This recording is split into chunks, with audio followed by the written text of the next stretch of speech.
When I was in my early teens, I had a Saturday job. I used to work with this guy in the local market who sold lawnmowers and garden machinery. Every now and again, someone would come in to buy a new lawnmower or strimmer or something like that, and they'd leave the old one with him. And more often than not, it was beyond repair, or at least it was determined to be beyond repair, so he'd give it to me. I'd take it home, stick it on the workbench in our garage, and proceed to take it apart and reduce it to its component parts. Every now and again, I'd understand what the problem was, or I'd find a way to put it back together. Occasionally it would work, and every now and again I would sell it to someone else and make some money on it, which is great. And that's something that I've had a strong affinity to for most of my life, and something I've been really drawn towards, just taking things apart and seeing how they work. And I've come to understand through the course of my working career and through practices like coaching with other people, which I don't tend to do much these days, but have done, there's a universal set of principles or guides, if you like, which can be applied to solve, as far as I'm concerned, any problem. Now, I need to be clear here. I'm not talking about problems within a particular context. I want to address the nature of problems in general, as I see them. Now, obviously, as with everything on the internet, I encourage you to do your own work. I encourage you to experiment for yourself and see what works for you, and it may be the case that some of these things you're already doing without realizing, as up until a few weeks ago, I was. The joy of making things conscious is that then you can start to use them for your own advantage.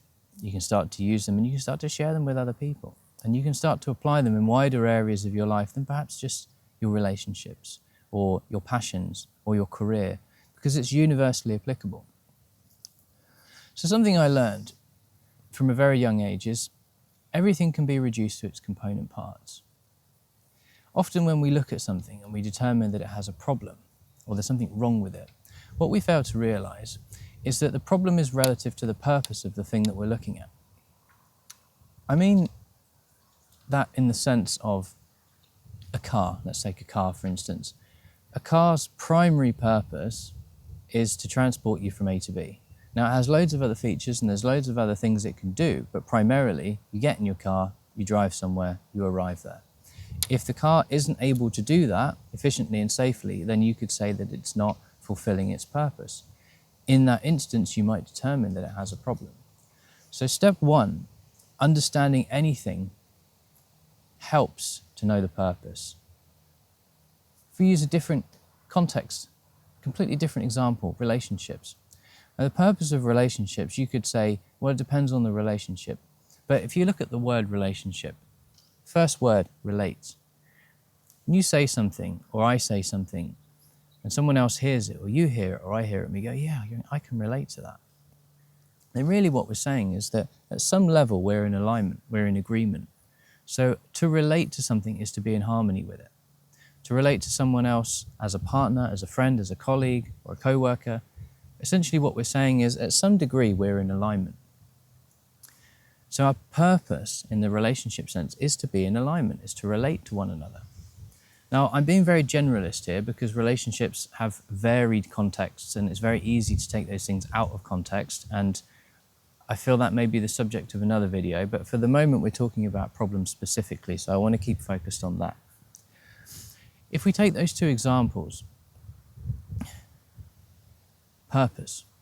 What's this thing supposed to be doing? What's it designed for? What's its intended outcome?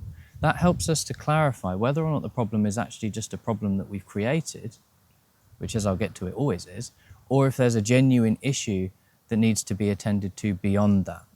And there's a separation between those two things, and I'll explain that in just a moment.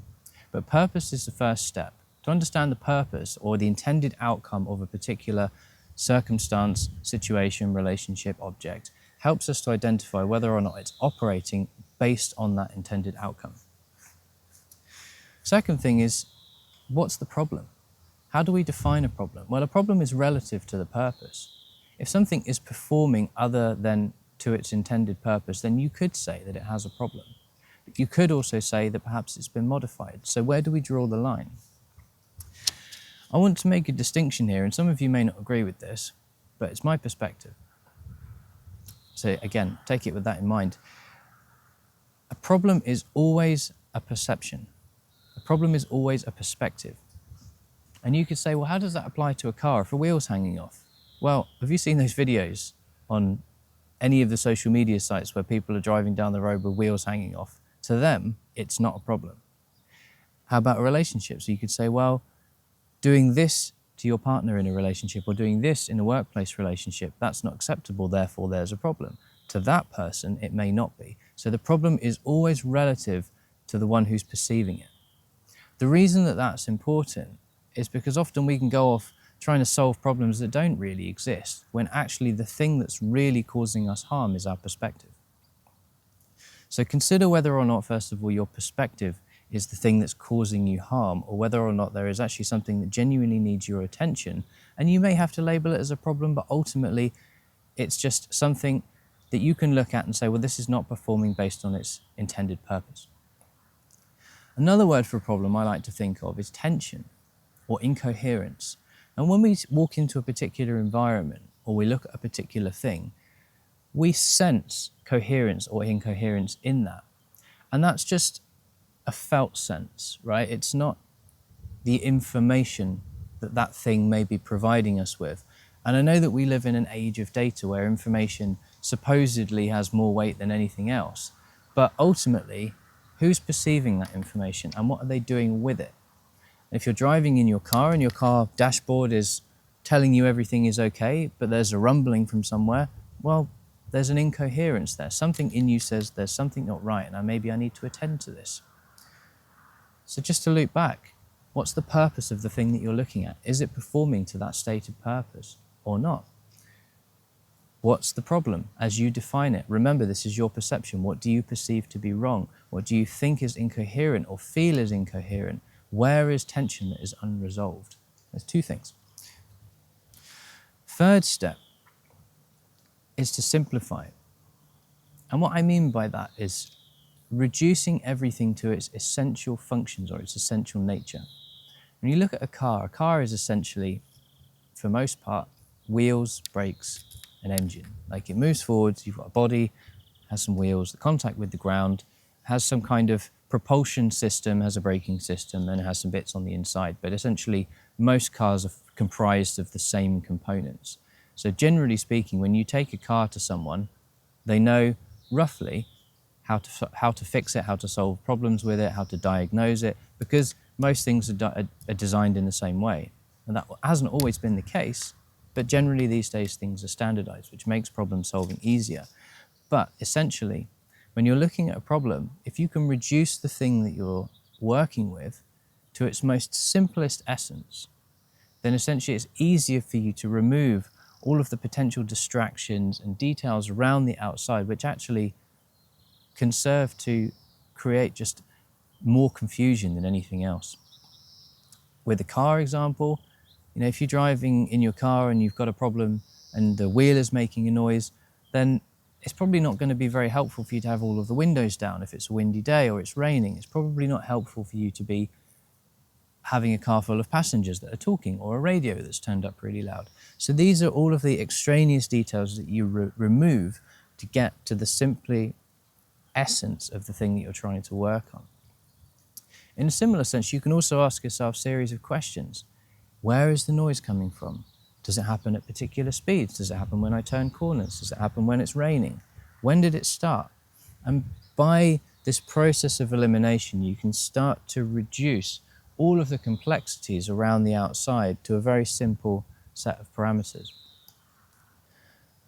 My recent experience is in systems and processes. And when you're looking at systems and processes, there's three simple parts. There's an input, there's some stuff that goes in, there's a process in the middle, it does something, and then there's an output. So it's really easy to understand if that process is performing to its intended purpose. Do you have an input? Is the input consistent? Has something changed with the input? And then you have a set of questions there. Has the process changed? Has a step been introduced? Has a system changed? Has someone started to do something differently to how they were doing it previously, or just stopped doing it completely? And is the outcome different? Now, if you change any one of those things, you're going to have a different outcome or a different process. So I tend to look at everything in the same way. You've got something coming in, you've got something being processed by that, and you've got something coming out. With the relationship example, we can say to ourselves, well, am I relating with this person? Am I in harmony with this person, or is there tension? And if the answer is no, then consider your perspective. To oversimplify this, and again, I do this as best as I can, two people looking at the same thing don't see the same thing. So if I look at this grass behind me and I say, okay, well, that's various shades of green, someone else might say, no, it's not, it's orange. They might be colorblind, or they may have some kind of impaired vision. But if I take my perspective to be absolute, then I'm going to disregard their perspective. By disregarding their perspective, what I'm doing is I'm creating tension. I'm creating an incoherence. And that's when we start to have arguments with people. I know relationships is a really important subject, and it's been a point of contention for me for most of my life, which is why it seems to be a fitting example in this instance. But what's important to remember here, and this leads on to the fourth and final step in terms of resolution. Resolution is when we arrive at a place of coherence, when we arrive at a place of alignment, when a problem is said to be solved. And that can arrive in a number of different ways, but essentially what we're saying is, well, we have found a way back to coherence. So my car is now driving without problems. We are relating again in our relationship. And the way that we do that is by recognizing that all things are in a constant state of change. More often than not, when we see something as problematic, we give it the label and the definition, and then it becomes absolute. Now, nothing in life is absolute. Everything is constantly in a state of change. At the molecular level, scientists will tell us this. Because everything is in a constant state of change, what we can take from that is that at some point, the way that we perceive things, or the way that something is functioning, wasn't that case. And at some point in the future, that will also not be the case. For better or for worse, change is inevitable. This is useful to have, especially in the context of relationships, because when we have a perception that's different from someone else's, often our perception is very, very hard and fixed, and we say, no, that is definitely green, and anyone that tells me otherwise is completely wrong. And in this instance, you're setting yourself up for conflict, and that's why there is so much conflict in the world, because we don't recognize our perspectives are relative. We assume our perspectives are fixed, and it may be that there are many people around us who share the same perspective, but a perspective is simply a way of viewing things. So problems, when viewed through the lens of an absolute perspective, can never be solved. The people who innovate, the people who create new things, the people who improve and enhance and change are people who recognize that no perspective is fixed, that everything is up for grabs. And by carrying that into any context or any circumstance, we have the opportunity to ask ourselves those questions. Is it fulfilling its intended purpose? What's the problem as I perceive it? Where are things not arriving at the outcome that they should be? Where is the tension? Where is the incoherence that I can see or sense or touch? How can I reduce this to its most simplest essence? How can I remove all of the details and look at this thing as it's intended? Not at the detail level, but at the very, very, very high level. What's coming in? What's supposed to be done with that? What's coming out if we're talking about a process or an object? And in terms of a relationship, what's my perspective relative to someone else's perspective? And if you don't know, ask them. That really helps, honestly. And can I arrive at a point of resolution by recognizing that everything I see is subject to change? So maybe my perception of the problem is not actually the problem, and what if it was something else? And we're not going down some kind of thinking exercise here. This is a very practical application that has served me extremely well in my career. It's also served me extremely well when it comes to fixing random objects like cars or phones or laptops, or doing household work or playing with lawnmowers or anything else, because I recognize that this thing here that I call a phone, or anything that's around me, is comprised of elements. And if you can break something down to its essential elements, again, science will tell us this, then you can reconstruct those elements in a different form, which actually may be more efficient and better suited to achieving the stated purpose than the thing that was there before. But also it may not be. But that's also the point of experimentation. When we solve problems, we learn. If you take anything away from this video, it's to recognize that you have the capacity not just to solve any problem, but to change your perspective. So if you changed your perspective on a problem, would it still be a problem?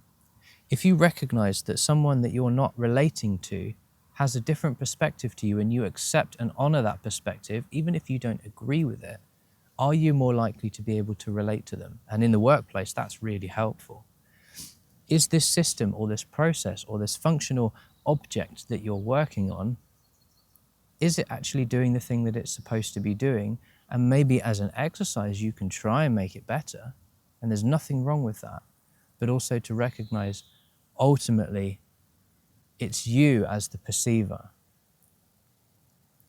that is always going to be subject to change. And the second you have a fixed opinion or perspective about any one thing or set of things, then you are bound to seeing through that perspective and that perspective only. And that's when we become trapped and we become stuck. And because life is this constantly fluid movement of change, of growth, of decay, if we don't honor and accept the changing of seasons and perspectives and tides and weather, metaphorically as well as physically, then we're setting ourselves up for a huge amount of discomfort. So just to loop back to those 4 points, and I encourage you to try this in your own life.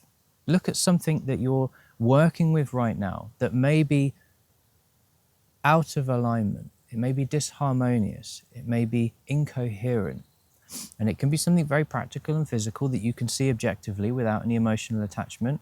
And if you have a relationship or something like that that's a bit closer to your heart and you can do it that way, awesome. Let me know how you get on. Start with number 1. What's the purpose of this thing? In its simplest form, what's it supposed to do? What's its outcome? What's the problem as I perceive it? Where is the tension or the incoherence as I feel it? Number 2. Number 3, how can I simplify this to its essence? What is absolutely necessary here for this thing to be in alignment, for it to be coherent, for us to relate to each other, and so on and so on? Number 4, can I consider that at some point it wasn't this way, and at some point it's not going to be this way, as well as considering that my perspective also is forming my viewpoint of this thing, and that is also subject to change. So maybe I can look at this from a different angle. Maybe I can see it from the back or from the front. Maybe I can put myself in someone else's shoes. Maybe I can look at this with one eye open. Maybe I can look at it turned upside down, or maybe I can look at it in the dark or with a different light. There's an infinite number of ways that we can change our perspective physically, but also internally. And when we honor that and allow that to take place, then that's what I perceive as growth. And it's not just growth in a linear sense, it's growth in the exponential sense, because we're actually expanding our ability to perceive. I believe it's attributed to Einstein, I could be wrong here, but that it was said that the mark of intelligence is being able to hold 2 opposing perspectives or 2 opposing opinions. And I very much firmly believe that to be true. And if you can hold more than 2, then that's fantastic. But if you can look at something and see that this is the way that I see it, and consider that maybe the way that someone from a different country sees it is completely different. And it doesn't make them wrong. It doesn't make you wrong, because neither of you is right or wrong. It's simply just a perception. And to consider if that can change, what else in your life could change? And how much of a difference would that make for you relative to the things that you may be struggling with in this moment?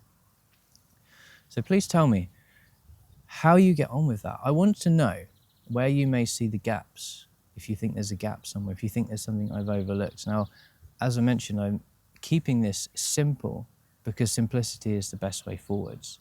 When we start to introduce 500 steps and rituals and techniques and ways of doing things in particular contexts, then yes, it becomes very complicated. And within certain contexts, that's necessary.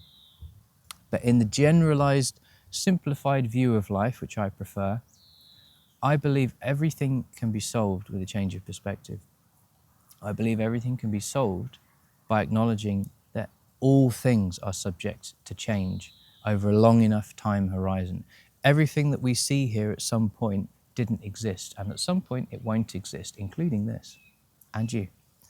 So I hope that was useful, and please let me know if there's something in there that stands out for you. And there's going to be more of videos of this nature coming soon, because I've been really leaning into what I'm trying to achieve with this channel. And I don't just want to share random stuff that occurs to me. Hopefully I haven't done that. And I don't just want to be another channel that gets lost in the YouTube noise, as so many do. And I certainly will not resort to using AI. I want to empower you as an individual who senses at some level that life is greater than it may be appearing to you in this moment. I want to help you find ways to access that. And I'm going to break that down into as many different contexts as I can, using the frameworks that I've just explained, to bring some clarity in areas of life where so many of us struggle. And let's face it, if the commonly accepted methods that most people turn to these days were so good, we wouldn't have half the problems that we do. But it seems like our problems are growing exponentially, and we have no clear way of being able to solve them. And I'd like to change that. So if you find that useful, then I'd encourage you to stick around. And if not, then, well, I appreciate your time. And I'll see you on the next one.